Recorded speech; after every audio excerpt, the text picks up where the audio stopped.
കേരളത്തിലെ ആശാ വർക്കേഴ്സ് സമരത്തിലാണ്.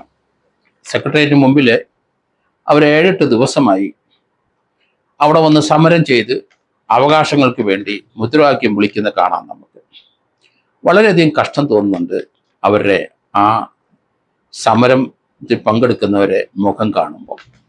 കാരണം കേരളത്തിലെ ആശാ വർക്കേഴ്സിന് 4500 രൂപ മാസവും 250 രൂപ ഇൻസെൻറ്റീവും കൊടുക്കുന്നതാണ് ഞാൻ മനസ്സിലാക്കിയിരിക്കുന്നത്. അപ്പോൾ 4750 രൂപ ഒരു മാസം.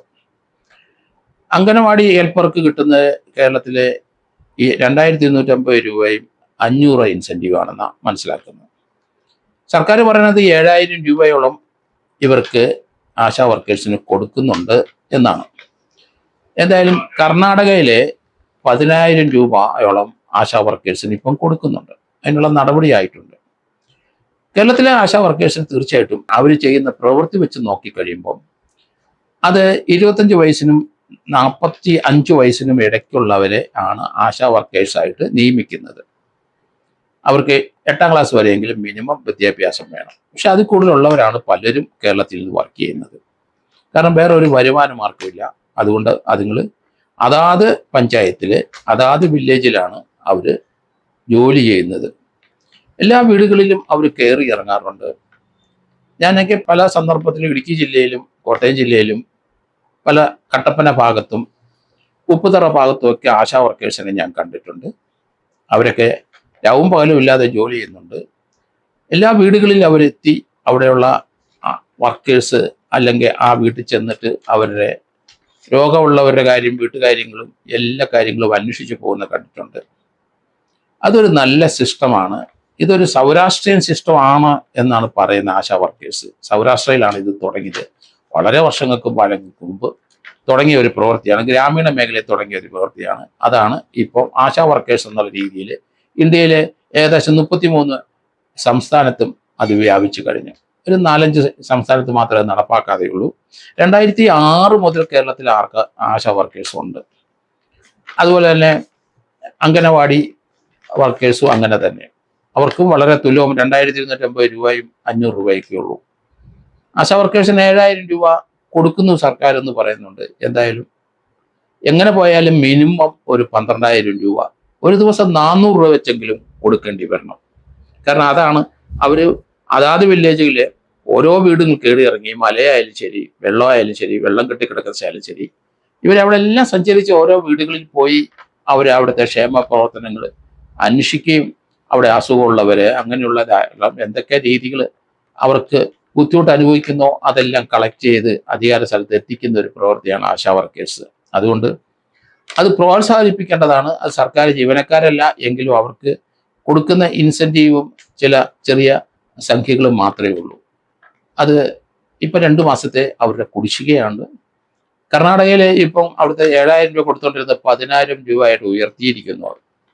ഇതിനകത്ത് സെൻട്രൽ ഗവൺമെന്റ് ഗ്രാൻറ്റും ഒക്കെ കിട്ടേണ്ടതാണ്. 2-3 വർഷമായിട്ട് അത് ലഭിക്കുന്നില്ല എന്നും പറയുന്നുണ്ട്. കേരളത്തിന് സാമ്പത്തികമായി ബുദ്ധിമുട്ടുണ്ട് എങ്കിൽ തന്നെയും എത്ര ബുദ്ധിമുട്ടുണ്ടെങ്കിലും ശരി ഏകദേശം 30,111 പേരാണ് കേരളത്തിലെ ആശാ വർക്കേഴ്സ് ഉള്ളത്.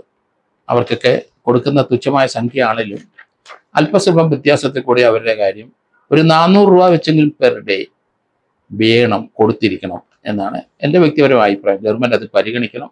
ധനമന്ത്രിയും അതുപോലെ തന്നെ ആരോഗ്യമന്ത്രി ഇത് പരിഗണിക്കണം. സെൻട്രലിൽ നിന്ന് ഇപ്പം 2 വർഷമായിട്ട് സഹായങ്ങളൊന്നും ലഭിക്കുന്നില്ല. മിനിസ്ട്രി ഓഫ് ഹെൽത്തിലും ഫാമിലി വെൽഫെയറിൻ്റെ കീഴിലാണ് ഈ ആശാ വർക്കേഴ്സ് വരുന്നത്. റൂറൽ ഹെൽത്ത് മിഷനാണ് അത് നടപ്പാക്കുന്നത്.